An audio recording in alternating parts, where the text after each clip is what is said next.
नमस्कार मित्रों, उपेंद्र नाथ रैना साहित्य संवाद के इस मंच से मैं अपने सभी दोस्तों का हार्दिक स्वागत करता हूं, अभिनंदन करता हूं।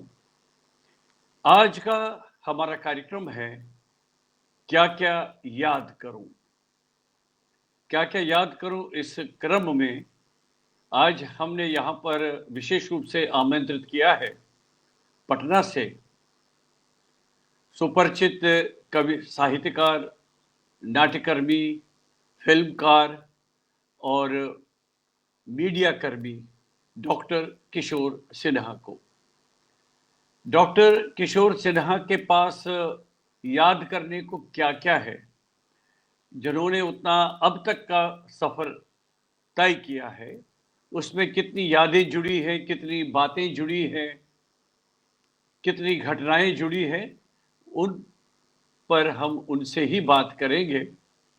वैसे मैं एक औपचारिक परिचय में इसलिए नहीं देना चाहता हूँ कि व्यक्ति जब स्वयं अपने बारे में कहने लगेंगे और याद करेंगे अपने जीवन को, अपनी जीवन की गतिविधियों को, तो स्वयं में वो एक परिचय होगा उनके साथ जब हम उनसे एक अंतरंग बातचीत करेंगे।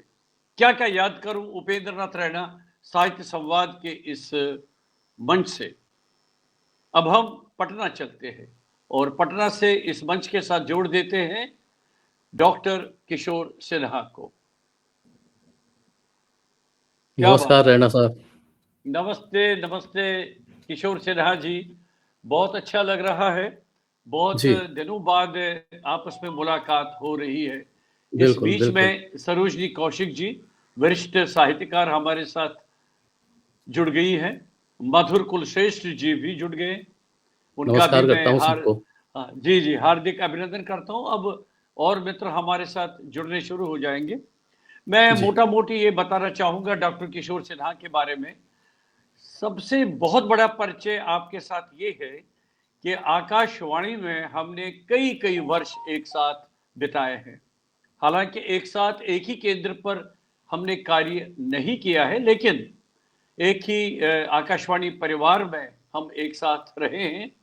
और डॉक्टर किशोर सिन्हा की खूबी ये है कि आपने आकाशवाणी के अलग-अलग केंद्रों पर, अलग-अलग पदों पर, अलग-अलग कार्य किए हैं, कार्यक्रम से संबंधित। कई प्रोडक्शंस आपके हैं, कई कार्यक्रम आपने प्रस्तुत किए हैं और इसके अतिरिक्त आपने विशेष कार्य किया है नाटक के क्षेत्र में आकाशवाणी से भी। तो चूँकि नाटक विधा जो है, आकाशवाणी से जो प्रसारित नाटक होते हैं, उनमें एक विशेषज्ञता होती है इस रूप में कि आप नाटक के प्रस्तुतकर्ता होने के नाते उसकी जो खूबियाँ हैं, उसकी जो विशेषताएँ हैं, वो बखूबी आप जानते हैं डॉक्टर किशोर सिन्हा। डॉक्टर साहब आपका स्वागत है, बहुत अच्छा लग रहा है। इस बीच में डॉक्टर रमेश चंद्र शुक्ल आप भी हमारे आकाशवाणी परिवार से हैं और कानपुर से जुड़े। अरुण कुमार पासवान जी, नमस्कार, आप भी जुड़ गए हैं। नमिता सिंह जी भी हमारे साथ जुड़ गई अहमदाबाद से। बहुत अच्छी वरिष्ठ कथाकार हैं, साहित्यकार हैं। इस तरह से और भी मित्र हमारे साथ जुड़ेंगे थोड़ी देर में। तो किशोर जी, अब आप तैयार हैं? जी। आपको बहुत अतीत में जाना पड़ेगा, ऐसे नहीं चलेगा। और और और और अतीत मतलब देखिए, सफर तो हम आपके अतीत से ही करेंगे। वैसे वर्तमान में क्या गतिविधियां आपकी विशेष चल रही है? जैसे आपने कहा, आपके कार्यक्रम का जो शीर्षक है वो है क्या-क्या याद करूँ? क्या-क्या याद करूँ? लेकिन मैं ये इसको कहता हूँ क्या भूलूँ, क्या याद करूँ? तो जो स्मृतियाँ हैं वो लगता है कि स्मृतियाँ तो सारी हैं लेकिन उसमें क्या याद करने योग्य है और क्या भूलने योग्य है, ये भी थोड़ा सोचना पड़ता है। लेकिन ख़ैर आपने वर्तमान के बारे में पूछा है, तो अभी जी। ये गतिविधियाँ कल तक मैं औरों का इंटरव्यू करता था, उन्हें अपने मंच पे बुलाता था, पीछे साक्षी शब्द ग्लोबल दिखाई दे रहा होगा और आज देखिए आपने मुझे अपने मंच पे बुला लिया, तो मैं थोड़ा-सा नर्वस फ़ील कर रहा हूँ। हाय हाय, क्यों नर्वस क्यों फील कर रहे? अरे आपने तो कई कई लोगों की क्लास ली है अपने मंच पर। आप क्यों नर्वस फील कर रहे देखिए, दूसरों के बारे में जानना, समझना और उनसे बातें करना बहुत आसान होता है। अपने बारे में कुछ कहना हो तो बड़ी मुश्किल होती है। हो?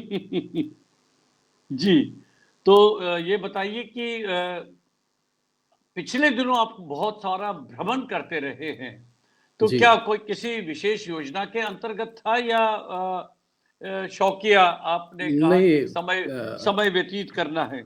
नहीं, राणा साहब, समय की कोई समस्या नहीं है। समय व्यतीत क्या, समय मुझे कम पड़ जाता है मेरे कामों के लिए।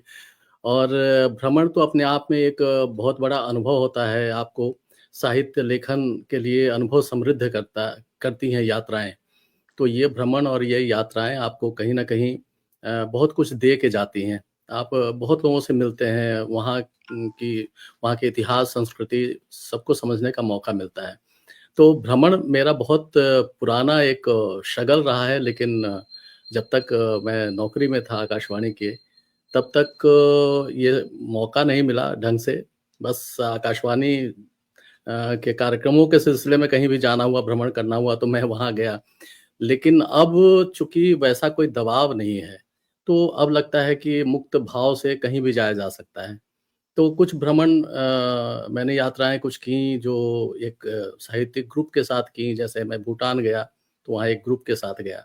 हालाँकि ग्रुप के साथ थोड़ा-सा मुझे असहज भी महसूस हुआ कुछ चीज़ों में, क्योंकि मैं भ्रमण के लिए जाता हूँ तो सिर्फ़ इसलिए नहीं जाता कि चीज़ों को देख लूँ, किसी किले को देख लूँ, समुद्र को देख लूँ, पहाड़ को देख लूँ, नदियों को देख लूँ। बल्कि इसलिए जाता हूँ कि मैं एक तो अपने को अनुभव समृद्ध करता हूँ वहाँ के इतिहास और संस्कृति से। दूसरी चीज़ है कि मेरे साथ एक डीएसएलआर कैमरा होता है, जो कि मैंने इसी उद्देश्य से उसको खरीदा था। और मेरा बहुत पुराना ये शौक, पैशन कहिए उस था कि फ़ोटोग्राफ़ी और वीडियोग्राफ़ी। और हर समय में जब भी मैं बड़ा हुआ थोड़ा-सा स्कूल टाइम से ही, उस दौर का जो भी कैमरा होता था, तो मेरे पास होता था वो। और मैं उससे जो मुझसे बन पड़ता था, मैं फ़ोटो खींचता था, वीडियो बनाता था। लेकिन तब उतनी तकनीकी सुविधा नहीं थी, तो बस वो स्मृतियों में और कहीं वो प्रिंट होकर के पड़ा रह जाता था। तो ये नौकरी सर्विस टाइम में भी ये नहीं हो पाया। लेकिन जब अवकाश प्राप्ति के बाद मुझे लगा कि इस शौक को थोड़ा-सा और विस्तृत किया जाए, तो फिर मैंने कैमरा खरीदा और अब मैं जहाँ कहीं भी जाता हूँ तो कैमरा मेरे साथ होता है। उसके साथ बहुत सारी एक्सेसरीज़ भी होती हैं जो कि मुझे थोड़ा उससे समस्या भी आती है, उसको उठाने में, ढोने में और ख़ास तौर से एयरपोर्ट पर सिक्योरिटी में बहुत ज़्यादा उसको जगह-जगह दिखाना पड़ता है। तो ख़ैर, वो अगर शौक है, पैशन है तो आपको तो करना पड़ेगा, उसके लिए कुछ कष्ट तो उठाना पड़ेगा। तो ये कष्ट मैंने उठाया और उससे 2 बातें हुई कि एक तो मैं जब शूट करके लाता हूँ, तो उसपे एक डॉक्यूमेंट्री भी बना देता हूँ। तो आधे घंटे की, 1 घंटे की डॉक्यूमेंट्री मेरी बन जाती है, तो एक फ़िल्म तैयार हो जाती है। दूसरा एक उसका मतलब कहना चाहिए कि उद्देश्य मेरा पूरा होता है कि उससे मेरी स्क्रिप्ट तैयार हो जाती है, जो कि यात्रा वृत्तांत के तौर पर की पुस्तक रूप में आने वाली है, आने वाले समय में। तो ये 2 काम एक साथ हो जाते हैं कि भ्रमण का भ्रमण हो जाता है और आप उसके साथ डॉक्यूमेंट्री का निर्माण भी हो जाता है और मेरी एक किताब भी तैयार हो सकती है उससे।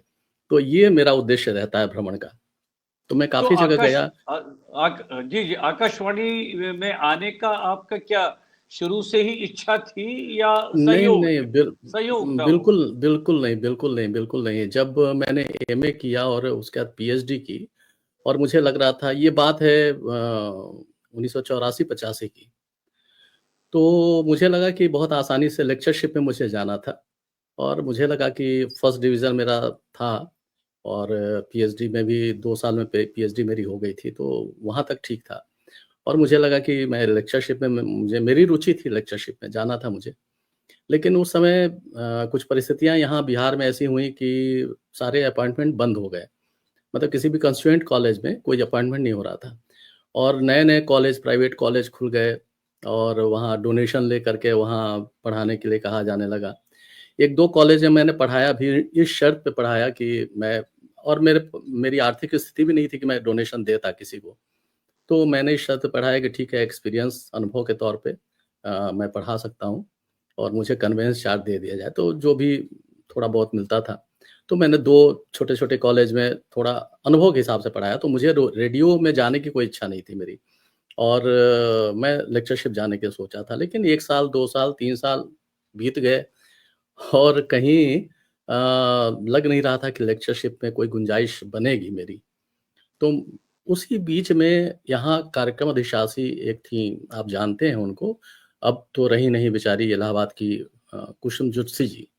तो कुसुम जोशी जी पेक्स हुआ करती थीं युववाणी, मैं युववाणी में जी, था तब जी, जी। अनाउंसर। उन्होंने एक कटिंग ला के दी, उन्होंने कहा कि देखो ये यूपीएससी से निकला हुआ है, प्रोग्राम एग्जीक्यूटिव का, तुम भर दो इसको। तो मैंने कहा कि मैडम मेरी एक तो रुचि नहीं है, दूसरे है कि पता नहीं इसमें होगा कि नहीं होगा। अब पता नहीं उनके मुँह से कभी होता है, किसी-किसी के मुँह पे सरस्वती विराजमान हो जाती हैं। तो उन्होंने कहा कि अरे! मैं लिख के देती हूँ, तुम्हारा हो जाएगा। तुम फॉर्म मँगवाओ और तुम भरो मेरे सामने। और उन्होंने फॉर्म मैंने मँगवा लिया और उनके सामने बैठ के भरा। उन्होंने कहा कि चलो जाओ, पोस्ट करके आओ। फिर मैं गया, पोस्ट करके आया। उसके बाद फिर मैं बैठ गया। अब क्या है कि मैं था तो कैज़ुअल आकाशवाणी में, लेकिन जितने पुराने बड़े हमारे अनाउंसर थे, चाहे पेक्स थे, चाहे स्टेशन डायरेक्टर थे, बड़े मतलब प्यार करते थे, बहुत मानते थे और इसलिए मानते थे कि हम लोग कुछ-कुछ नए-नए कार्यक्रम करते रहते थे। तो एक दृष्टि वहाँ से बननी शुरू हो गई थी आकाशवाणी प्रोडक्शन की और बहुत लोग मदद करते थे। आपके सदानंद मिश्रा जी हमारे बड़े भाई, हम उनको मानते हैं। उन्होंने बहुत मदद की। मिथिलेश सिन्हा थे, अजय कुमार थे जो बाद में कनाडा चले गए, पेक्स हुआ करते थे, बहुत सारे लोग थे। तो वहाँ से जब लोगों को पता चला कि मैंने फॉर्म भरा है और मैं ये देने जा रहा हूँ, तो सबकी उम्मीदें मेरे से हो गईं। सब कहने लगे कि अरे!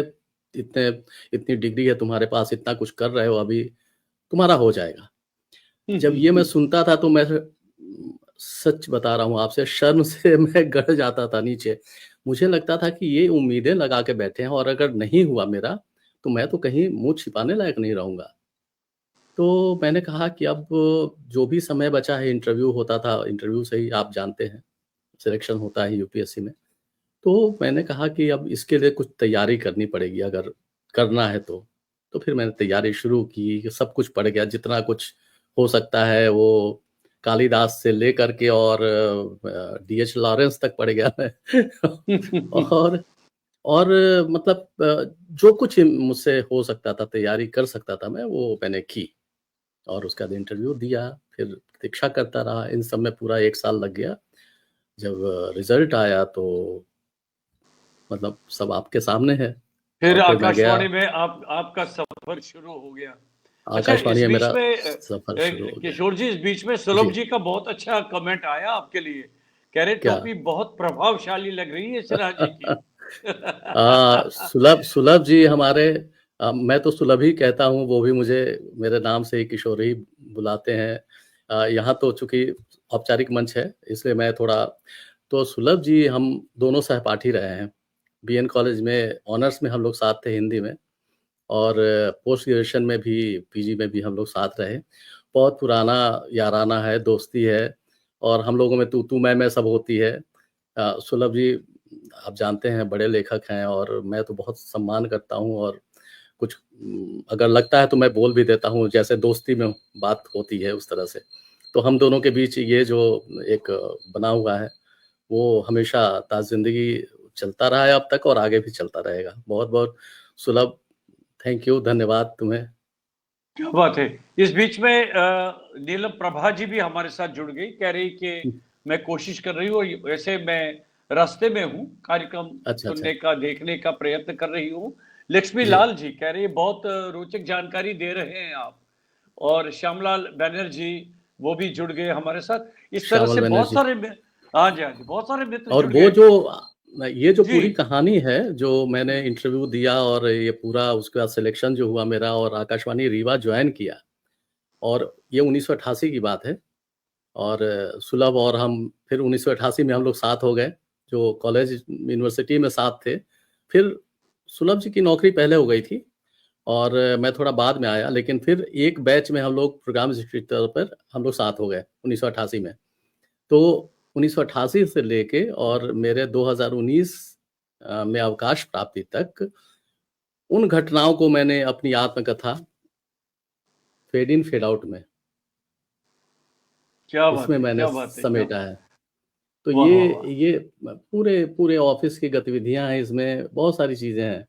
और जहां भी मैं रहा वहाँ के इतिहास, संस्कृति, वहाँ के साहित्यकार, वहाँ का साहित्य, इस सब कुछ इसमें है। तो काफी ये तो लोकप्रिय भी तो किताब तो हुई। तो किशोर जी, क्या लग रहा है आपको ये जो आपकी ये पुस्तक है? अभी तो मैं सोच रहा था आगे जिक्र करूं, चूंकि अब आपने अपने हाथ में ये किताब ली और इस पर मुझे बहाना मिल गया। तो अच्छा। कितनी ईमानदारी के साथ आपने इसमें अपने मन को कहा है, अपनी बातें कही है। कुछ लग देखिए, रहा है, एक कुछ लग रहा है आपको, आत, कुछ छुपा छुपा लिया है आत, आपने। आत्मकथा के साथ ये हमेशा समस्या होती है कि कोई भी व्यक्ति ये कहे कि हमने सब कुछ सही सही जो कुछ घटा है वैसा ही लिखा है और मैंने कुछ छुपाया नहीं है, तो ये हो नहीं सकता है। किसी की भी आत्मकथा हो, मैं किसी का नाम नहीं लेना चाहता, लेकिन होता क्या है कि आप उसमें कितना ईमानदार रहते हैं और वो ईमानदारी कहाँ तक वो आप उस ईमानदारी को ले जाते हैं, यानी उसकी सीमा क्या है। देखिए, जहाँ तक अपनी बातें हैं, आप अपने से ईमानदार रह सकते हैं, अपनी कमियों को, अपनी खूबियों को, अपनी समस्याओं को आप खुलकर बता सकते हैं, कह सकते हैं। लेकिन जो लोग आपसे जुड़े हुए हैं और जिनकी प्रतिष्ठा जुड़ी हुई है आपसे या आपकी बातों से, आपके व्यवहार से, आपके क्रियाकलापों से, आप उनको संकट में नहीं डाल सकते हैं सच बोल के, या उनके चरित्र को आप नहीं कर सकते हैं पब्लिक, अपनी सत्य को उजागर करने के सिलसिले में। इसके लिए बहुत अच्छी बात हरिवंश राय बच्चन ने अपनी आत्मकथा में लिखी थी और मुझे बात हमेशा वो भाती है और जब मैं लिख रहा था तो भी वो पंक्तियाँ मेरे दिमाग में थीं और एकदम सामने थीं। उन्होंने कहा कि इसमें उनकी आत्मकथा ये बहुत रोचक है, 4 भागों में है, आपने पढ़ी होगी और मुझे बहुत पसंद है। उन्होंने उसमें जो 2-4 पंक्तियाँ लिखी थी वो मुझे बहुत प्रभावित करती हैं आज भी। उन्होंने कहा था कि इस आत्मकथा में मैं ये नहीं कहता कि सब कुछ मैंने पूरी ईमानदारी से लिखा है, बल्कि कुछ बातें मैं लोकशील को लेकर इसमें मैंने नहीं रखी हैं।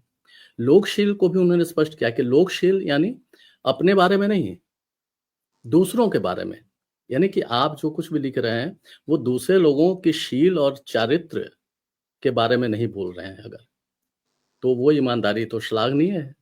उतना तो बनता है कि आप दूसरों को कम से कम उनकी प्रतिष्ठा, उनके चरित्र को तो ध्यान में रख के आप लिखें।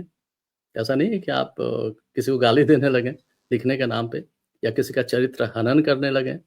तो आत्मकथा में मुझे लगता है कि मैंने कुछ चीज़ों को कुछ नाम भी मैंने बदले हैं जानबूझ करके, क्योंकि मैं नहीं चाहता था कि उनको चोट पहुँचे, मतलब आमने-सामने चोट पहुँचे और कुछ चीज़ें मैंने बहुत ईमानदारी से लिखी हैं। तो मेरी कोशिश रही है कि मैं इसमें पूरी ईमानदारी बरतूँ और ये तो लेकिन पढ़ने के कभी बाद लेकिन ऐसा लगा आपको जब ये पुस्तक प्रकाशित होकर मित्रों के हाथ में आ गई और जी। जिनके बारे में आपने लिखा है, कभी कभी किशोर जी क्या होता है कि अपने बारे में आप थोड़ा सा लीजेंट हो जाते हैं और दूसरे के बारे में आप अगर कुछ कमियां हैं, कोई ऐसी बात है कि जो आपको लग रहा है कि कहनी नहीं चाहिए, फिर भी आप कह देते हैं और उनको, उनके मन को वो थोड़ा सा ठेस पहुंचाता है।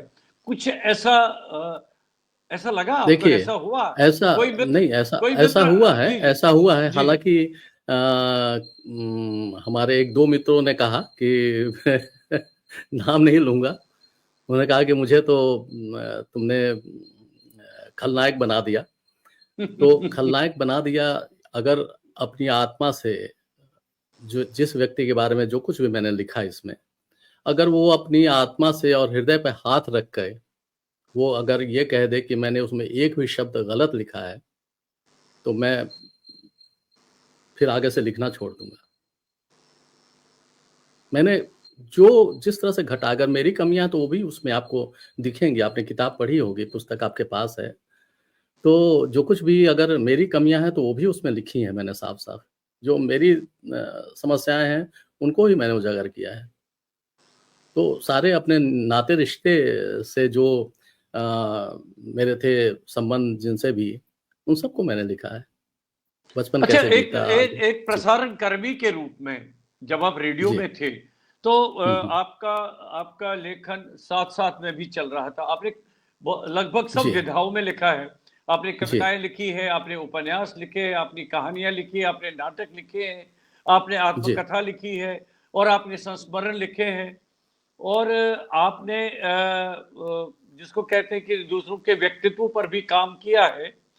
तो आकाशवाणी की जो गतिविधियां हैं, जो व्यस्तताएं हैं, जो चुनौतियां हैं, उनको ध्यान में रखते हुए उनके मध्य होते हुए आपने लेखन पर कैसे एकाग्रता की? क्योंकि लेखन में भी तो समय चाहिए। बिल्कुल।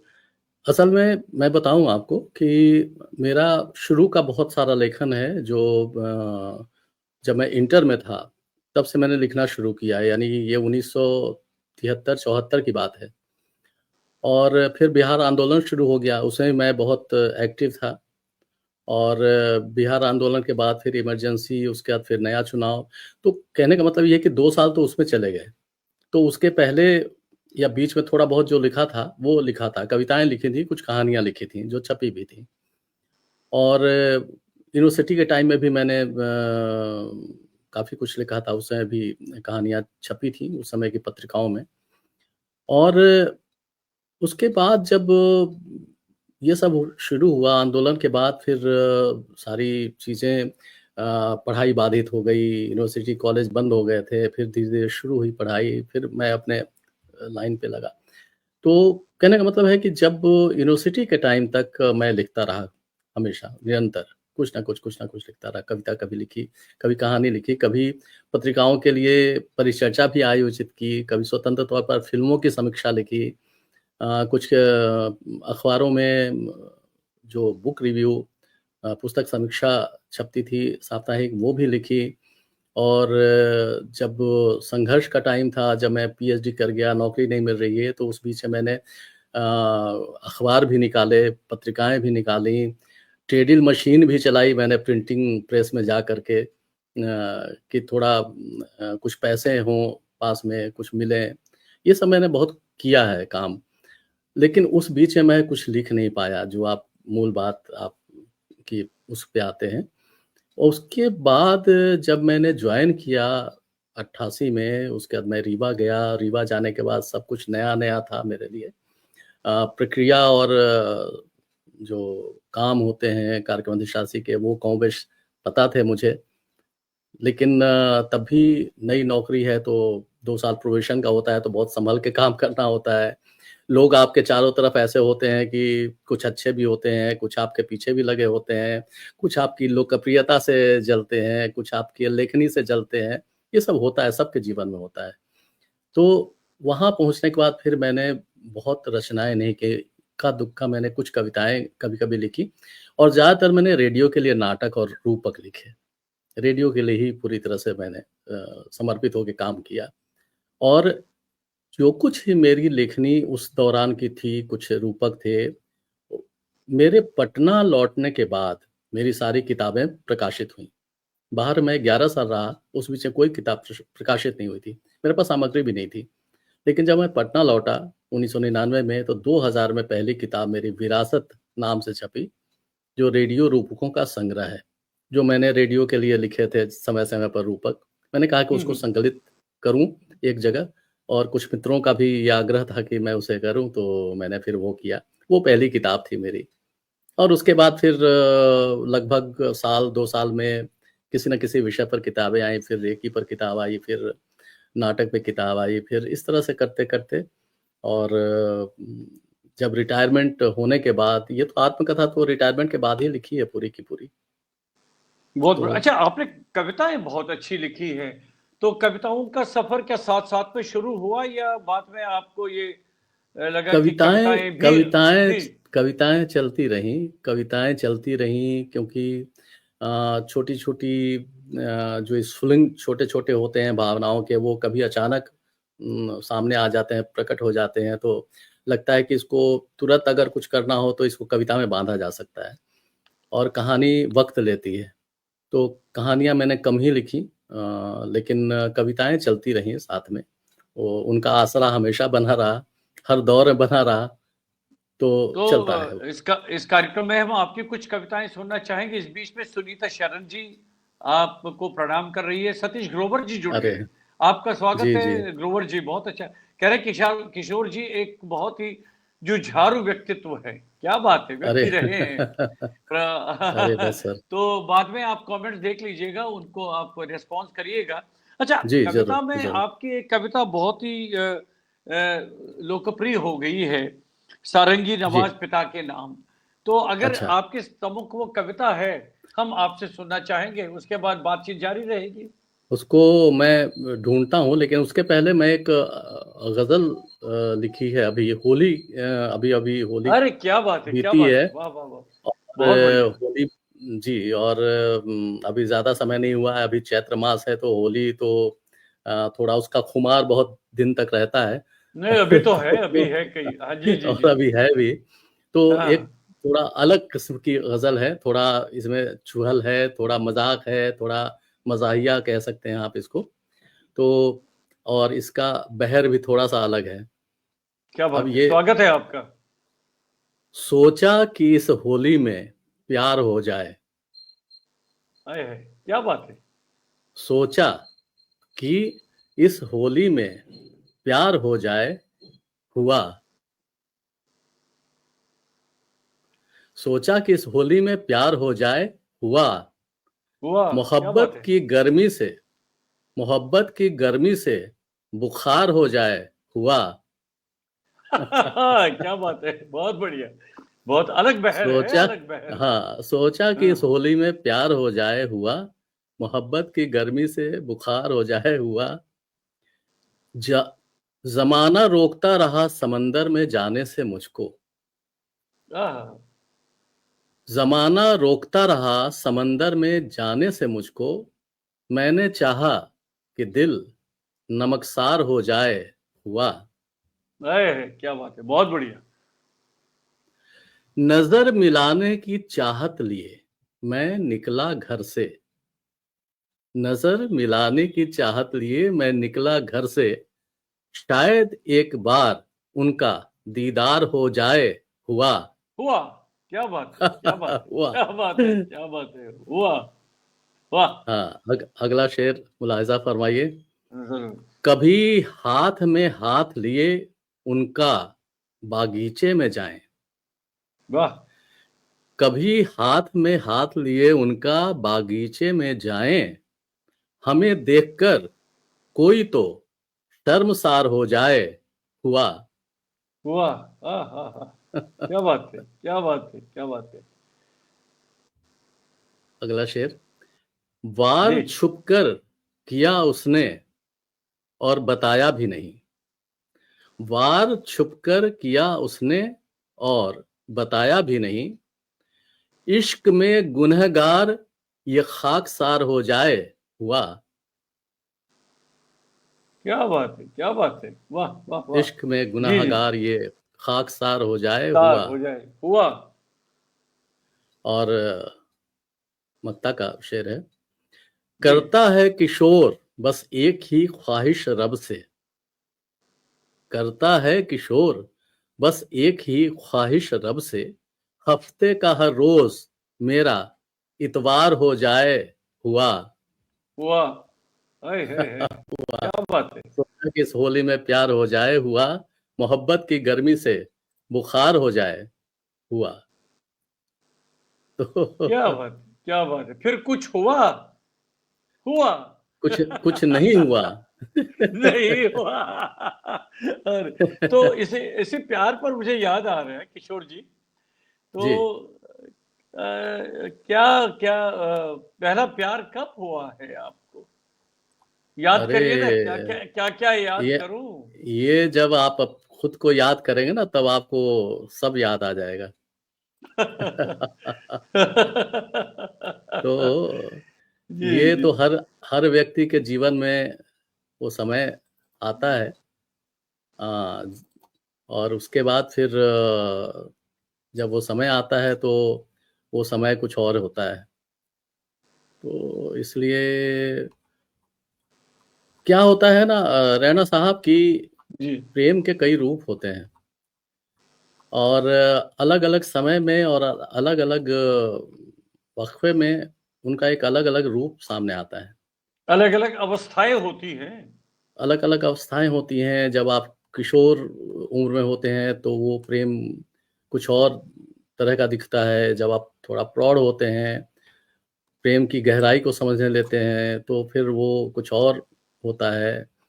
तो इस तरह से ये प्रेम मैंने मेरी एक कहानी है, प्रेम कभी नहीं मरता। हम्म। बहुत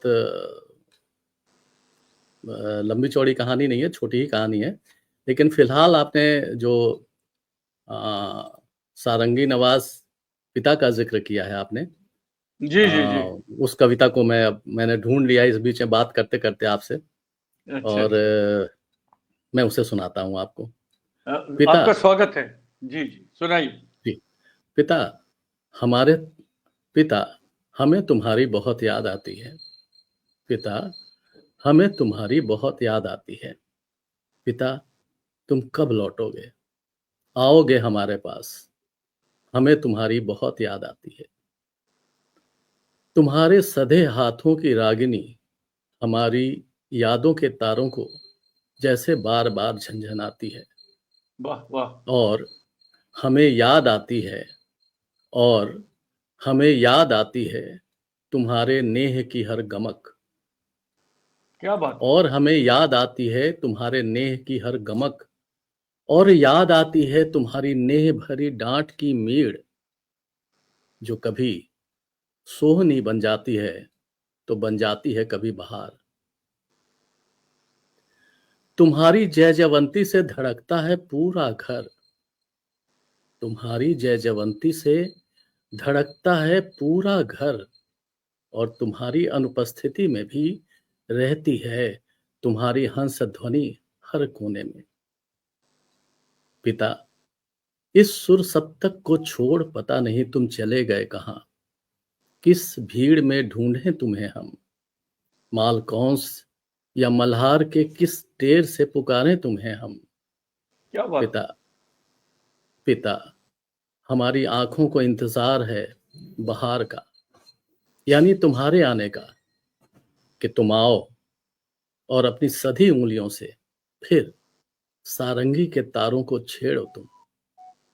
जोगिया बनकर गए हो तो बहार बनकर लौटो तुम।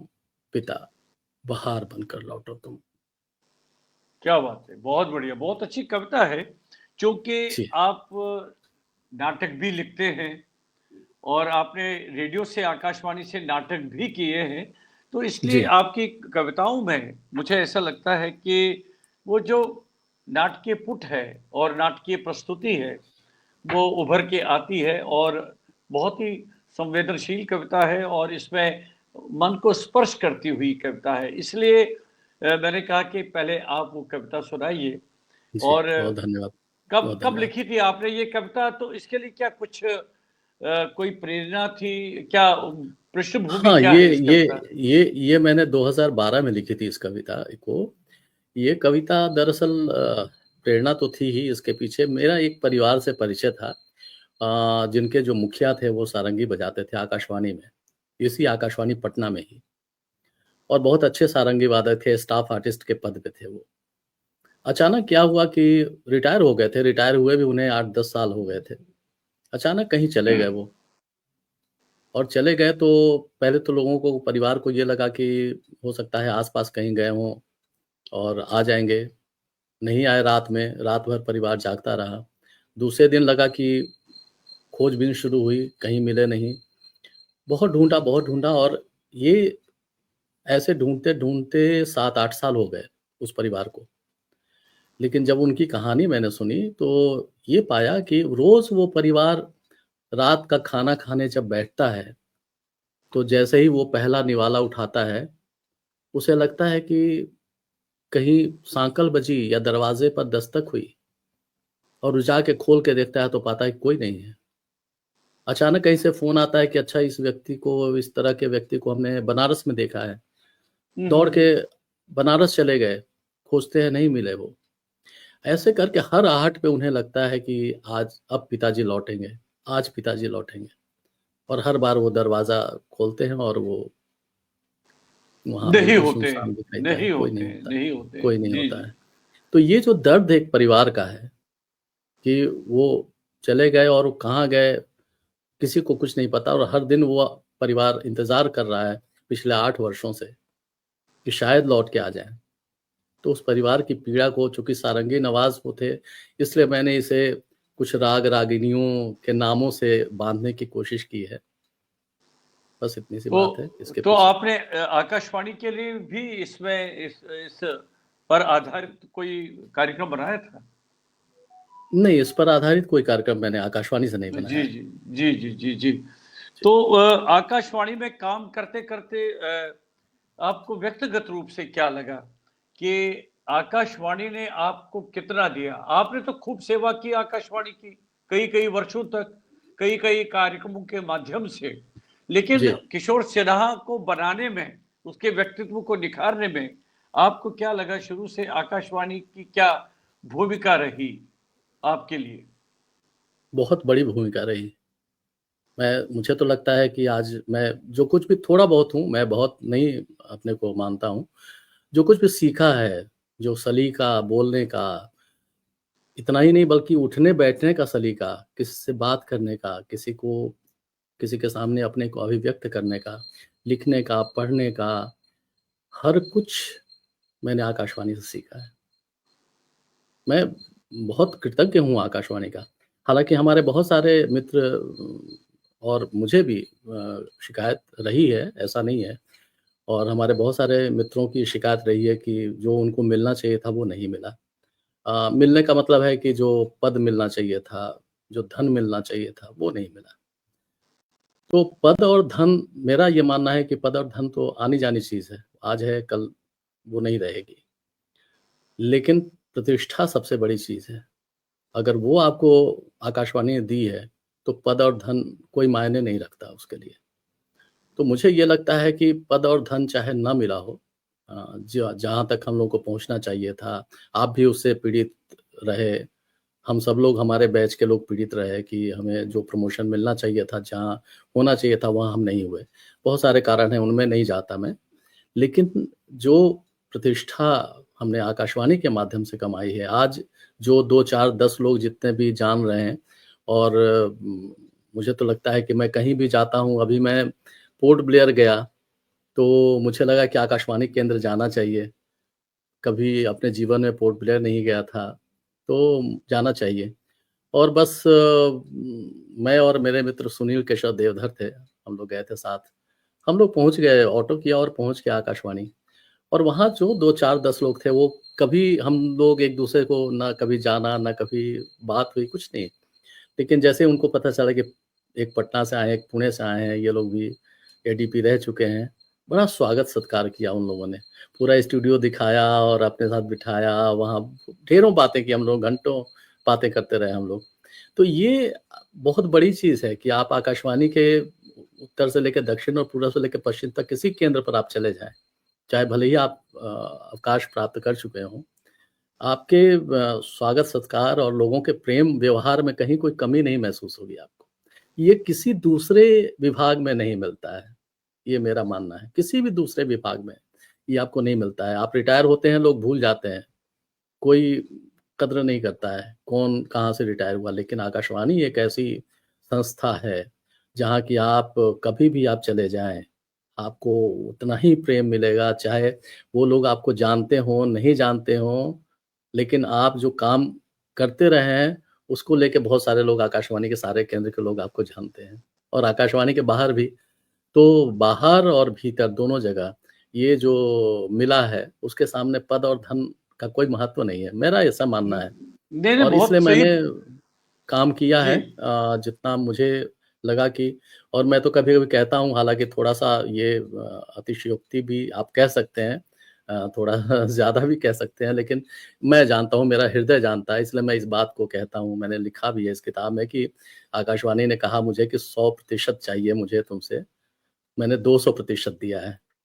क्या तो बात है। इसे अगर अत्युक्ति ना समझें तो ये मैं बहुत विनम्रता के साथ कहना चाहता हूँ कि बहुत कुछ आकाशवाणी ने दिया है। तो तो सेवा उसका के सेवा के दौरान कोई ऐसी घटना, ऐसी चुनौती याद है आपको, जहां पर आपको कुछ संघर्ष करना पड़ा कार्यक्रम के क्षेत्र में, या जो आपकी भूमिका थी आकाशवाणी में? देखिए 2 चीज़ों पर मैंने हमेशा अपने को फ़ोकस किया। पहली चीज़ थी कि नौकरी में ईमानदारी। ईमानदारी, हर तरह की ईमानदारी। यानी अपने काम के प्रति ईमानदारी, अपने अपने कर्तव्य के प्रति ईमानदारी और दूसरों को जो मैं दे सकता हूँ उसके प्रति ईमानदारी। और दूसरी चीज़ कि श्रम से कभी पीछे नहीं भागना है। जब हम लोग पहुँचे थे, जब मैं रीवा पहुँचा था 1988 में जॉइन करने, तो राजीव शुक्ला जी उस समय थे प्रोग्राम एग्ज़ीक्यूटिव वहाँ। उन्होंने बड़े मुक्त हृदय से मेरा स्वागत किया और उनसे मैंने बहुत कुछ सीखा। और वो इतने मतलब परिश्रमी व्यक्ति हैं कि दिन-रात कुछ नहीं देखा और वो लत उन्होंने मुझे भी लगा दी। मैं तो उन्हें कहता हूँ कि आपने अपनी लत मुझे लगा दी। अब वो मैं देखता था उन्हें कि 5 बजे, 6 बजे तो ऑफ़िस बंद हो जाता है, काम-काज खत्म हो जाता है, सिर्फ़ स्टूडियो और ट्रांसमिशन चलता है। और मैं उन्हें देखता उसके बाद वो टेप-वेप लेकर के, "क्या भाई कहाँ जा रहे हैं?" तो स्टूडियो जा रहा हूँ। नाट "क्यों जा रहे हैं?" "नाटक की डबिंग करनी है।" तो मैंने कहा कि ठीक है, मैं भी चलता हूँ। "हाँ, चलिए, चलिए।" खुशी से। उसके बाद 9 बजे रात तक, 10 बजे रात तक वो डबिंग कर रहे हैं। कुछ दिन तक मैं भी देखता रहा, मैंने कहा कि मुझे भी कुछ प्रोग्राम दीजिए, मैं भी नाटक प्रोडक्शन करता हूँ, मुझे भी कुछ स्वतंत्र तौर पे दीजिए। उन्होंने दिया भी। तो इस तरह से हम दोनों मिल कर के और हमेशा हर वक़्त कभी कभार ही ऐसा हुआ है कि हम लोग 6 बजे घर पहुँचे हों और 9 बजे, कभी 10 बजे और हम दोनों की पत्नियाँ हम लोगों को खूब लताड़ती थी तब। क्या है हमेशा ऑफ़िस में पड़े रहते हैं, वहीं एक बिस्तर डाल दीजिए, वहीं पड़े रहिए। हम दोनों फिर मुस्कुरा करके पान-वान खाने निकल जाते थे। तो ये सब दौर बड़ा अच्छा गुज़रा है और मुझे ऐसा लगता है कि मैंने कोशिश की कि जितना कुछ किया जा सकता है, जो अच्छा, मेरे किशोर जी, रंगमंच के लिए भी आपका काफ़ी रुझान रहा है, काफ़ी जी, तो उसके लिए भी काफ़ी काम किया है, आपने कई नाटक लिखे हैं। तो जी। क्या ये आपकी इच्छा थी कि आप रंगमंच के, या शौकिया पैदा हो गया एकदम? और मेरा कुछ भी मैं कहना चाहता हूँ कुछ भी पहले से सोचा हुआ कुछ भी नहीं हुआ है, सिवाय लिखने के एक। लिखा हुआ मैंने 2 चीज़ें सोची थी शुरू में ही, जब मैं शायद स्कूल में था तब और स्कूल में रहते-रहते मैं उस समय शायद 9th में था, तो मैंने एक उपन्यास लिख डाला था। तो 100 पेज का एक उपन्यास था और चूँकि मैं थोड़ा-सा हिंदी मेरी अच्छी थी और उर्दू स्कूल में मेरी पढ़ाई हुई है, तो तलफ़्फ़ुज़, उच्चारण वगैरह मेरा ठीक-ठाक था। तो वहाँ दोस्तों ने बड़ा मुझे चढ़ाया कि अरे तुम इतना बढ़िया लिखते हो, इतना तुम लिखो एक उपन्यास लिखो। तो उपन्यास लिखा मैंने, हालाँकि उस पर पूरा फ़िल्मी प्रभाव था, बाकी बाद में मैंने जब उसको पढ़ा तो फिर उसको फाड़ दिया। मैंने कहा कि नहीं, ये मैं आगे नहीं रख सकता। तो ख़ैर जो भी हो, तो लिखने का एक शौक था कि मैं आगे चल के मैं लिखता रहूँगा आजीवन। और दूसरा मैंने सोच रखा था कि मुझे हिंदी साहित्य में ही पीएचडी करनी है। मैंने उस समय सोचा था, जब मैं मैट्रिक के आस-पास था तब। ये 2 चीज़ें मेरी सोची हुई थी, बाकी कोई चीज़ मेरी सोची हुई नहीं थी।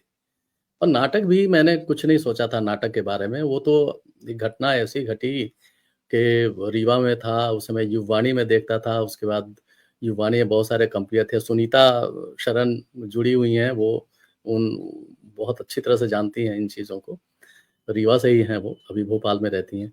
तो मैं वहाँ वो एनुअल फंक्शन था युववाणी का और उसमें था कि कई तरह के रंगारंग कार्यक्रम करने थे, संगीत भी होगा, नृत्य भी होगा, ये भी होगा। तो हमारे कंपेयर जो हमारे थे, उन्होंने कहा कि सर नाटक भी इसमें होना चाहिए।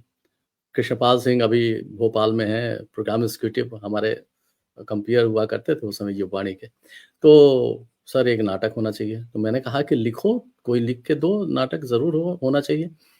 तो नहीं सर, आप लिख दीजिए। तो मैंने कहा कि नाटक तो मैंने रेडियो के लिए लिखा है, स्टेज के लिए कभी लिखा नहीं है अभी तक। तो और टाइम कम था, 15 दिन 20 दिन बचे थे। मैंने कहा कि इतनी जल्दी कैसे लिखूँगा? नहीं, नहीं सर, हो जाएगा करके उन लोगों ने बहुत, तो मैं सोचने लगा कैसे लिखूँ? टाइम कम था, तो मैंने सोचा कि कुछ बजाय स्वतंत्र विषय सोच के उस पर लिखने के, मैं किसी नाटक का रूपांतरण कर दूँ, तो ज़्यादा मेरे लिए आसान हो जाएगा, समय कम है तो।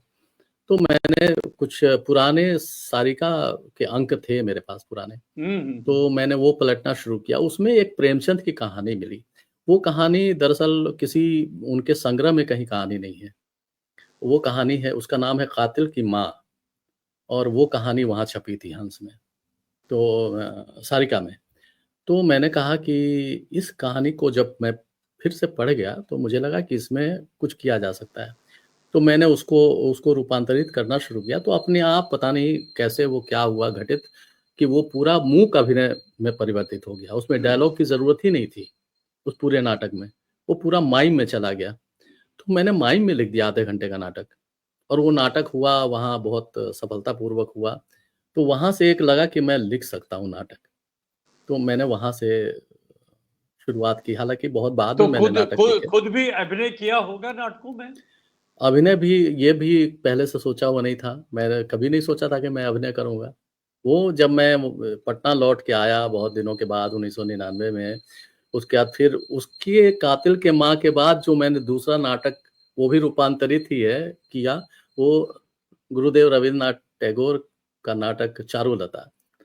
और यहाँ भी सुमन कुमार यहाँ के अच्छे निर्देशक हैं, नाट्य निर्देशक हैं, उन्होंने कहा कि भाई फेस्टिवल आ रहा है, कोई फेस्टिवल था, उन्होंने कहा कि आ रहा है, आप एक नाटक लिख दो। तो वो एक्चुअली रवींद्रनाथ ठाकुर की ही जयंती का कुछ था, तो उन्होंने कहा कि रवींद्रनाथ ठाकुर का एक रूपांतरित कर दो। तो मैंने कहा कि भाई टाइम नहीं है, वहाँ भी वैसे ही था कि बहुत कम समय था। अरे आप कर देंगे, कर दीजिए, कर दीजिए। तो फिर मैंने चारुलता को उठाया, तो चारुलता का रूपांतरण उस समय किया मैंने। क्या हालाँकि बात उस समय मैंने जल्दी में किया था, तो चारुलता को मैंने उसमें एक सूत्रधार भी रखा था, कि सूत्रधार रखने से ये फ़ायदा हो, एक कम समय है तो कुछ डायलॉग करके और सूत्रधार के माध्यम से कथा कह के आगे उस नाटक को बढ़ाया जा सकता है। बाद में मैंने उसको पूरा फुल टाइम नाटक लिखा उसपे, उसको परिवर्तित किया। और उसी के बाद उन्होंने कोई एक नाटक था, सुमन कुमार का ही था वो शायद गोपा नाटक था मुझे लगता है, और वो संगीत नाटिका थी एक्चुअली। तो उसमें उन्होंने कहा कि इसमें एक करिए आप। तो मैंने कहा कि अरे मैंने कभी अभिनय नहीं किया है, मुझे कुछ नहीं पता, मैं कैसे करूँगा? उन्होंने कहा नहीं, नहीं आप कर लेंगे, मैं करा लूँगा, आप क खाली हाँ तो बोलिए। तो थोड़ा-सा अंदर तो कोई कीड़ा रहा होगा, तो मैंने कहा कि ठीक है, कुछ मैं याद है? तैयार हो कोई गया। कोई कोई किशोर जी, कोई संवाद याद है? कुछ सुनाना चाहेंगे आप? संवाद तो नहीं याद है, लेकिन हाँ, नाटक फिर मैंने बाद में कुछ नाटक लिखे, उसका कहिए तो मैं कुछ, हाँ, हाँ। जैसे अमृता जी, प्रीतम पर मैंने बाद में, बहुत जी। बाद में, वो तो अमृता प्रीतम पर भी आपने लिखा था। जी, जी। तो अभी लिखा था। तो आप कहें तो उससे सुना दूँ कुछ? हाँ, 1-2 अंश सुनाइए, बहुत अच्छा लगेगा। उसमें अमृता प्रीतम तो एक आप सभी जानते हैं कि बहुत बड़ी राइटर, और जी, जी, जी। मतलब उनकी लेखनी का तो मैं फ़ैन हूँ, और उनकी अपनी ज़िंदगी भी एक पूरा नाटक से कम नहीं। तो बहुत लोगों ने नाटक लिखे, सीरियल बनाए, फ़िल्में बनाई। तो अमृता इमरोज़ जो चित्रकार थे जिनके साथ वो रहती रहीं, और साहिर लुधियानवी सभी जानते हैं। ये प्रेम त्रिकोण क्या उनकी क्या ज़िंदगी में बात है! बना जी, रहा। जी। तो मैंने इसी प्रेम त्रिकोण को लेकर ही अपनी दृष्टि से कुछ अपने ढंग से मैंने कहने की कोशिश की। और इसमें उनके जो इमरोज़ से जो पत्र व्यवहार हुए थे, उनके कुछ अंश भी इसमें लिए मैंने, कुछ गीतों के अंश लिए, कुछ साहिर के तो बारे में जो अमृता प्रीतम ने अपनी आत्मकथा रसीदी टिकट में जो बातें कहीं, कुछ वहाँ काफ़ी से हमने रिसर्च करना उठाए। पड़ा होगा आपको, काफ़ी जी, जी, रिसर्च। जी। तो कुछ 2-4 पुस्तकों से मैंने लिया, फिर साहिर लुधियानवी ने कुछ जगहों पे उनके 1 आध 2 वीडियो मिले जिसमें कुछ उन्होंने सुनाया, तो मैंने, तो इस तरह से करके एक रिसर्च करके मैंने अपने ढंग से उसको प्रस्तुत करने की कोशिश की। तो ख़ैर, इमरोज़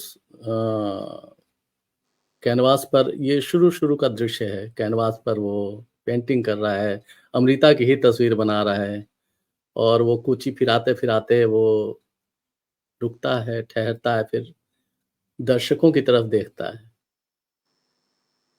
और फिर उसका डायलॉग है, मोनोलॉग है, उसने जिस्म छोड़ा है, साथ नहीं।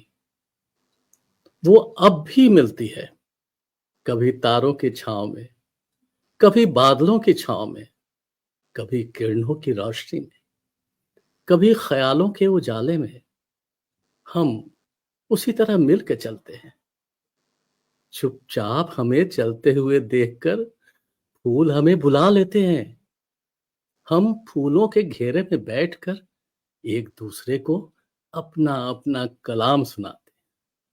वाह उसने वाह, क्या बात है। जिस्म छोड़ा है, साथ नहीं। उसने जिस्म छोड़ा है, साथ नहीं। क्या बात, क्या बात। ये बहुत बढ़िया, छोटा-सा उसका हिस्सा बहुत था। बढ़िया, बहुत बढ़िया, बहुत अच्छा। धन्यवाद, धन्यवाद। शुक्रिया। तो और भी कोई विशेष रूप से रंगमंच के लिए आपने नाटक लिखा है अपने इस दौरान? हाँ, हमने मेरी नाटक की जो पहली पुस्तक कहना चाहिए, पहली तो नहीं कहूँगा जिसमें कि मेरे नाटक बहुत सारे संकलित थे, उस हिसाब से पहली पुस्तक थी 2018 में। तो उसमें मेरे 6 रंग नाटक हैं। 6 रंग नाटक में 2 तो मेरे खुद के लिखे हुए हैं मौलिक और 4 उसमें रूपांतरित हैं। और उसके बाद फिर और मैंने 3-4 नाटक लिखे, एक तो ये अमृता इमरोज़ के ऊपर और एक नाटक मैंने दुर्गा भाभी के ऊपर लिखा, क्रांतिकारी दुर्गा भाभी के ऊपर, वो केंद्रित उनके ऊपर, उनकी ज़िंदगी के ऊपर है। और एक महात्मा गांधी के ऊपर मैं लिखा, ख़ास तौर से चंपारण आंदोलन में महात्मा गांधी की भूमिका को लेके लिखा। तो ये सारे नाटक मेरे मंचित हो चुके हैं, खूब मंचित हो चुके हैं।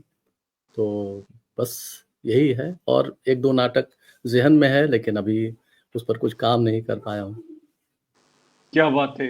अच्छा किशोर, जी। आपको जो मैंने आपकी गतिविधियाँ देखी, आपकी कार्यशैली देखी, उसमें फ़िल्म मेकिंग की तरफ आपका ज़्यादा रुझान था। फ़िल्म मेकिंग, फ़िल्में बनाना, छोटी-छोटी लघु फ़िल्में बनाना और यहाँ तक कि मेरी कविताओं पर भी आपने बहुत सारी वो छोटी-छोटी जी, जी। बनाई हैं। तो मुझे बड़ा आनंद आता है।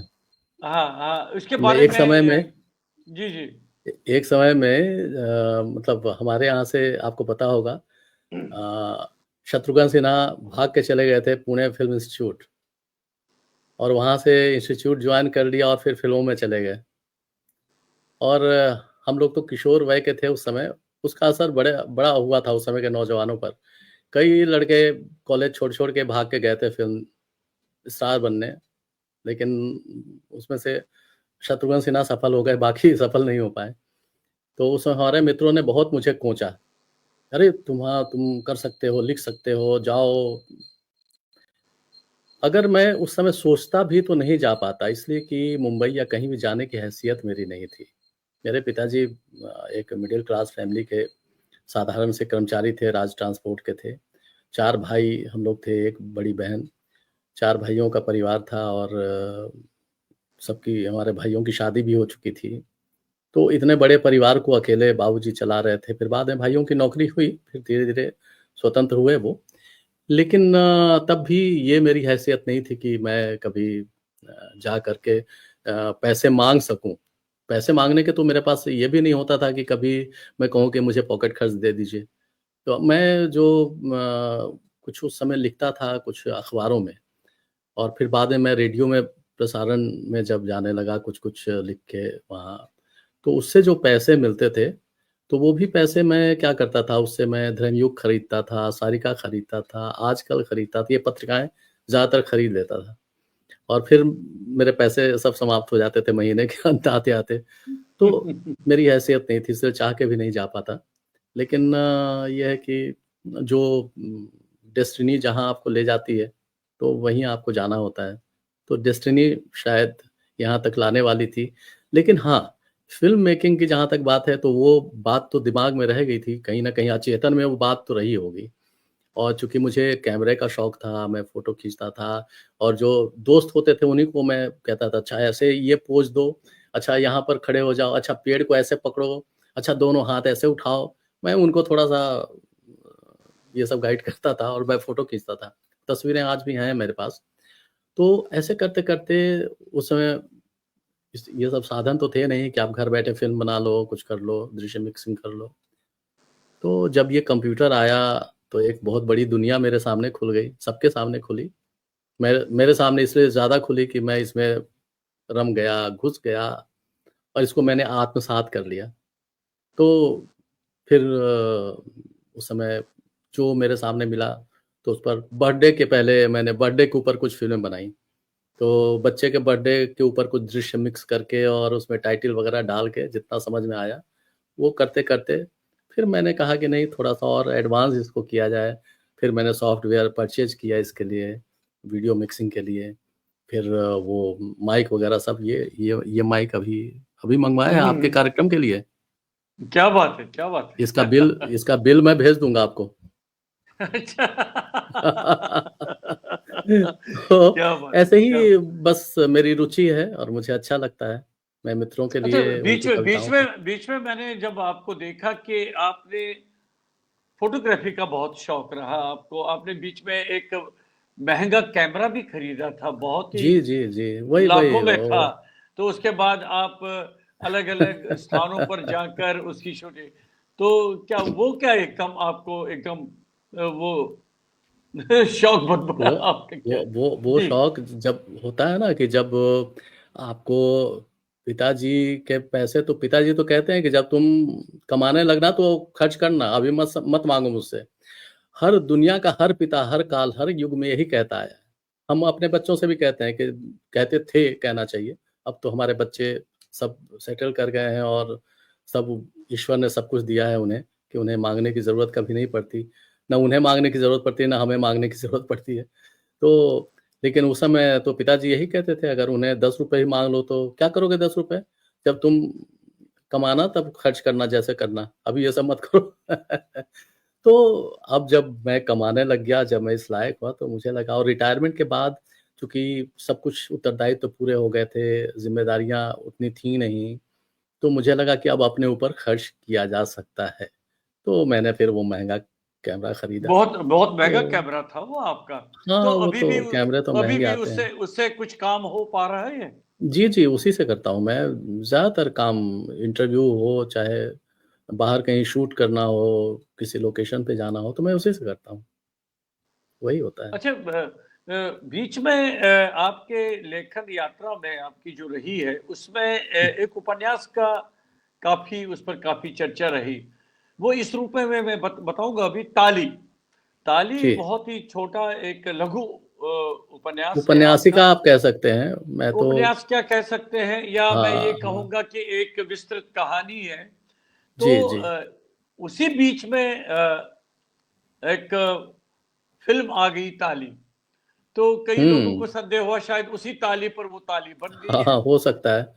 है ना? हालाँकि तो हाँ, और ये मुझे क्या क्या बाद में ब पता चला ये मुझे जी, बाद जी। में पता चला अगर वो फ़िल्म पहले आ गई होती ना, तो मैं शायद इसका ताली शीर्षक रखता ही नहीं। लेकिन चूँकि किताब मेरी आ चुकी थी, छप चुकी और थी, उसके बाद फिर विषय भी वही और था। विषय भी हाँ, चूँकि वो शीर्षक सब कुछ कह देता है ना शीर्षक, तो विषय भी वही था। तो मुझे लगा कि अब क्या करूँ? अब तो अब किताब छप चुकी है और फिर फ़िल्म आ गई, तो मैंने कहा कि अब तो अगर उसको बदलता हूँ, तो वो तो और अच्छी बात नहीं होगी। ठीक है, एक नाम पे कई फ़िल्में भी होती हैं, एक नाम पर कई किताबें होती हैं। तो मैंने कहा कि उसको इसलिए वैसे ही रहने दिया। लेकिन हाँ, उसपे थोड़ा जल्दबाज़ी में मैंने काम किया, इस चीज़ को मैं ज़रूर कहूँगा कि थोड़ा जल्दबाज़ी से काम लिया, उसपे और मुझे समय देना चाहिए था और थोड़ा और सोचना चाहिए था विषय के ऊपर। चूँकि वो सारे मेरे पास इंटरव्यू थे और सच्चे इंटरव्यू थे, तो मुझे लगा कि ये सामने आना चाहिए। लेकिन थोड़ा-सा मैंने फ़ॉर्मेट चुनने में जल्दबाज़ी कर दी, मुझे ऐसा लगता है।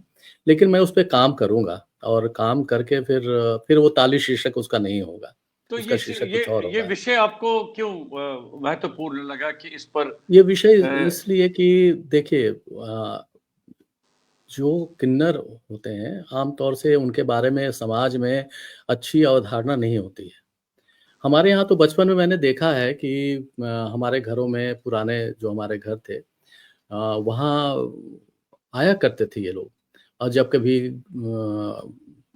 बच्चा हो, शादी-ब्याह हो तो बच्चे होने पर तो ज़रूर ही आते थे। उन्हें पता नहीं कहाँ से खबर लग जाती थी और हम लोग खुशी-खुशी हमें याद है कि हमारे बाबूजी या माँ उनको खुशी-खुशी 1-2 गाना बल्कि कहती थी कि ज़्यादा गाओ और उनको पैसे देते थे, ऐसा नहीं था कि कुछ उसमें हाँ, कभी-कभी माँगने वाले ज़्यादा माँगते थे कुछ भी, लेकिन वो जितना देते थे उससे संतुष्ट होके जाते थे। तो एक उनके प्रति कोई मेरी धारणा एक कोई खराब धारणा शुरू से नहीं थी। दूसरी चीज़ क्या हुई कि आकाशवाणी में शायद ये पहली बार हुआ कि मैंने उन किन्नरों के ऊपर एक पूरी सीरीज़ चलाई और उसमें कम से कम 10-15 किन्नरें आईं और जो बहुत कहना चाहिए कि एजुकेटेड थी वो। एमए थी, कोई एमबीए करके आ रही है, कोई कंप्यूटर साइंस करके आ रही है, कोई ग्रेजुएशन कर रही है, कोई किसी एनजीओ में काम कर रही हैं और बहुत सभ्य सुसंस्कृत बोलचाल भाषा उनकी आप कहीं से भी नहीं कह सकते कि ये इनका परिवेश इस तरह का होगा। तो मैंने उनका जब उनके बारे में जाना जैसे-जैसे इंटरव्यू किया और उसके बाद जैसे जानना शुरू किया, तो मुझे लगा कि वाक़ई इनके साथ बहुत अन्याय हुआ है, समाज ने बहुत अन्याय किया है। तो फिर भी अब बहुत कुछ स्थिति ठीक हुई है। यहाँ रेशमा प्रसाद हैं, वो बहुत अच्छा काम कर रही हैं, उनका एनजीओ है और काफ़ी व्यस्त रहती हैं वो इसी काम में। तो उन्होंने बहुत कुछ किया है किन्नरों के लिए। तो मेरे मन में बहुत उनके लिए श्रद्धा है और बहुत लोग कहते हैं ना कि जैसे बहुत लोग उपेक्षित करते हैं इनको, कहीं आप लाल बत्ती पे खड़े हो जाइए तो खिड़की आपकी गाड़ी का ठोक के पैसे माँगते हैं। रेलगाड़ी में जाइए तो वहाँ ही पैसे माँगने शुरू करते हैं, हर कहीं न कहीं आपको मिल जाएँगे। मुझे लगता है कि हम लोग 10, 20, 50 ऐसे ही कहीं खर्च कर डालते हैं अनाप-शनाप के कामों में। उसमें वो अगर उनको हम दे देते हैं तो कोई उससे नुकसान आपका नहीं होता है। लेकिन वो जो आशीर्वाद जो देते हैं, वो बहुत फलीभूत होता है। मुझे मेरा ये मानना है। और आशीर्वाद तो किसी का भी हो, अगर हम मान लीजिए किसी के प्रति अच्छा व्यवहार करते हैं, तो उसके मन से दुआ ही निकलेगी, बददुआ तो निकलेगी नहीं। तो अगर उतनी भी है तो हम किसी का बुरा तो कर नहीं रहे हैं। तो मैं तो तो ख़ास तौर से जब कभी बाहर जाता हूँ और कहीं लाल बत्ती पे या कहीं रुकने पे कोई किन्नर या ट्रेन में कहीं कोई मिल जाता है, तो होता क्या है कि लोकल लोगों को ज़्यादातर ये लोग नहीं माँगते उनसे, उनको मालूम है कि रोज़ का आना-जाना है, ट्रेनों में भी नहीं माँगते जो दिखते हैं उस तरह के। लेकिन दूसरों से थोड़ा ज़बरदस्ती माँगते भी हैं। लेकिन मुझसे नहीं भी माँगते तो मैं उनको बुला करके 50-100 रुपए ज़रूर देता हूँ। मुझे अच्छा लगता है।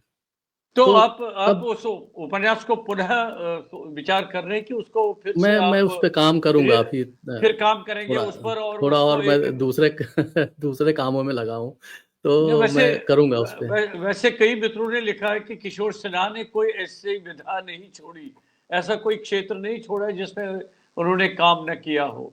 तो हर एक में नहीं, अपना हाथ आज़मा लेते हैं, बस बहुत अच्छी उसको बात है कहते हैं ना और रैना साहब कि जी। Jack of all trades master of none तो मैं वैसा ही हूँ। मैं मास्टरी किसी में नहीं है मेरी, बस नहीं, नहीं, थोड़ा-थोड़ा नहीं। सब कर लेता हूँ और नहीं, कुछ नहीं, नहीं। अपनी जगह मैंने एक बात है ना किशोर आप में कि बहुत ही ईमानदारी के साथ आपने जो भी किया है और कोई जैसे हमने कभी कहा कि किशोर जी हमारी इस कविता पर आप फ़िल्म बनाइए तो कभी आपने ना नहीं किया है। आपने पूरा नहीं कैसे सहयोग करूँगा? दिया पूरा सहयोग कैसे दिया है। करूँगा? कैसे करूँगा? वही, वही, आप वही। इतने तो प्यारे हैं और इतने आग्रह से और इतने अधिकार से कहते हैं, आग्रह से ज़्यादा अधिकार आपका होता है। इस अधिकार को मैं नहीं छोड़ना चाहता ना। ये इस अधिकार से आप कहेंगे तो मैं कैसे कहूँगा कि नहीं? नहीं कह सकता। क्या बात है। बहुत-बहुत धन्यवाद आपका। अच्छा अब आपके पीछे लिखा है साक्षी है शब्द। तो इसकी जी, क्या कहानी है? मैं क्योंकि थोड़ा-सा मुझे याद हाँ, ये आ गया। दिखा देता तो हूँ। दिखा दिया। तो मुझे लग रहा है ये कोरोना काल की उपज है, उसी वक़्त उसी देखिए, समय से रैना साहब इसकी जी। इसके इसके इसके प्रेरक आप ही हैं। प्रेरक आप ही हैं। प्रेरणा आप ही से मिली है। बिगाड़ा आप ही ने है। आप ही ने बिगाड़ा है मुझे। इस बात को कहूँगा मैं यहाँ इस मंच से। मुझसे पहले तो शुरुआत आपने की थी और कोरोना काल में ठीक कह रहे हैं, उसी समय शुरुआत की थी। मेरे ख़्याल से सितंबर के मैंने सितंबर में शुरुआत की थी। आपने भी लगभग उसी टाइम में शुरू की थी। बिल्कुल, बिल्कुल। तो थोड़ा-सा 2-3 प्रोग्राम आपके हो चुके थे और उसके बाद मैंने शुरू किया था। और ये सब बताया था आप ही ने कि कर सकते हैं और घर में बैठे हैं तो करिए। तो प्रेरणा तो आप ही से मिली और उसके बाद फिर आपने भी किया, हमने भी किया, लगातार हम लोग करते रहे। 2 साल तक तो लगातार लगभग किया हम लोगों ने और बीच-बीच में मेरे साथ तो दुर्घटना भी घटी, आपको पता है पारिवारिक जी जी जी कारणों जी से जी। बहुत समय तक वो स्थगित रहा और जब भी उसे शुरू करना चाहूँ तो हमेशा वो पहली वाली गति नहीं हो पाती थी, वो लय नहीं मिलता था पहले वाला। तो मुझे लगता था कि कुछ करता था 2-4 फिर मैं बैठ जाता था थक के। मुझे लगता है वो बात नहीं आ रही है। फिर कुछ दिन के बाद फिर लगता था कि अच्छा चलो अभी हैं तो शुरू करते हैं। इसके पीछे एक और कारण था कि मैं अक्सर बाहर भी रहता था। बेटा वहाँ दिल्ली में है, नोएडा में, उस समय गुड़गाँव में रहता था, तो बीच-बीच में मैं वहाँ चला जाता था। हालाँकि लैपटॉप मेरे साथ होता था, मैं वहाँ रह के भी मैंने कार्यक्रम किए हैं, ऐसा नहीं है। लेकिन अपने यहाँ जो एम्बियंस एक होता है ना अपने घर का, वो एम्बियंस हर जगह नहीं मिलता है, चाहे कितना भी सुख-सुविधा आपको मिल जाए। तो इसलिए वो मन नहीं लगता था उसमें। तो बीच-बीच में बंद होता रहा। फिर अभी मैंने शुरू किया अभी 17 तारीख से फिर से। तो देखिए, बस यही है ये साक्षी हैं शब्द। ये हमारे लिए सौभाग्य की बात है किशोर जी। डॉक्टर प्रतिभा जैन और बीएल आछा जी दोनों हमारे जी, मंच के साथ जुड़े हैं, आपका वो कार्यक्रम दोनों सुन रहे हैं, देख रहे हमारे हैं। हमारे परिचित हैं। बहुत-बहुत नमस्कार अच्छा जी और डॉक्टर प्रतिभा जैन जी भी। दोनों हमारे बहुत पुराने परिचित मेरी हैं। तरफ से भी उनको हार्दिक जी। शुभकामनाएं। बहुत अच्छा लग रहा है। अच्छा, ये बताइए कि आप की एक और गतिविधि मैंने बहुत ही माइन्यूटली नोट किया है कि कहीं अब कहीं ऐसा कह पर के आप आप, डराइए मत मुझे।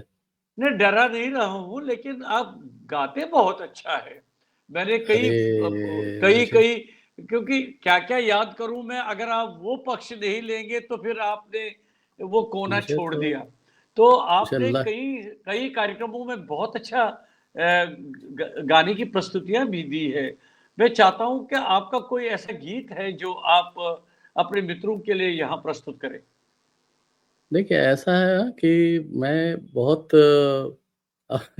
तो आप पकड़ के ले आए गाने के नहीं ऊपर। नहीं वो, नहीं नहीं वो तो मैं देखिए, जब आप याद करेंगे तो ये कैसे छूटेगा आपसे ये मैंने पक्ष। कहा ना कि वो जो सामने आ गया, जी मैंने जी उसको कर लिया।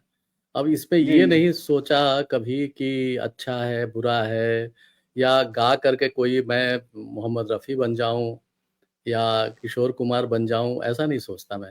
ये किसी को भी नहीं हम्म। सोचना चाहिए क्योंकि हर आदमी की अपनी शख्सियत, अपनी पहचान और जिसकी क्षमता जितनी होती है, उसके हिसाब से वो करता है काम।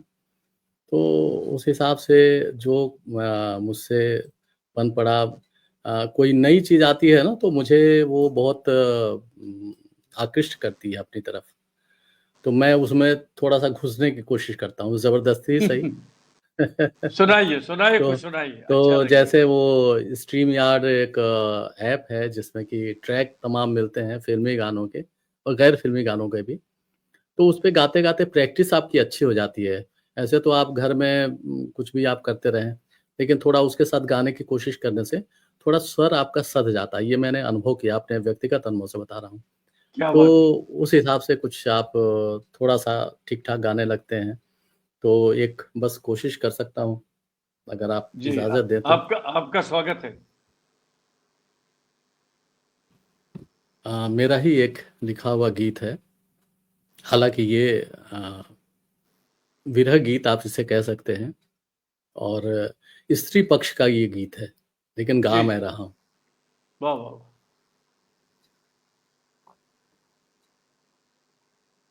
आज सजन नैनों में आए, आज सजन नैनों में आए, इंद्रधनुष पलकों पर छाए, वाह वाह। इंद्रधनुष पलकों पर छाए, आज सजन नैनों में आए आज सजन। ये राग मारू विहाग में है। जी जी। कचनारी सपनों की रातें रीत गई गुलमोहर बातें। ओहो। कचनारी सपनों की रातें रीत गई गुलमोहर बातें।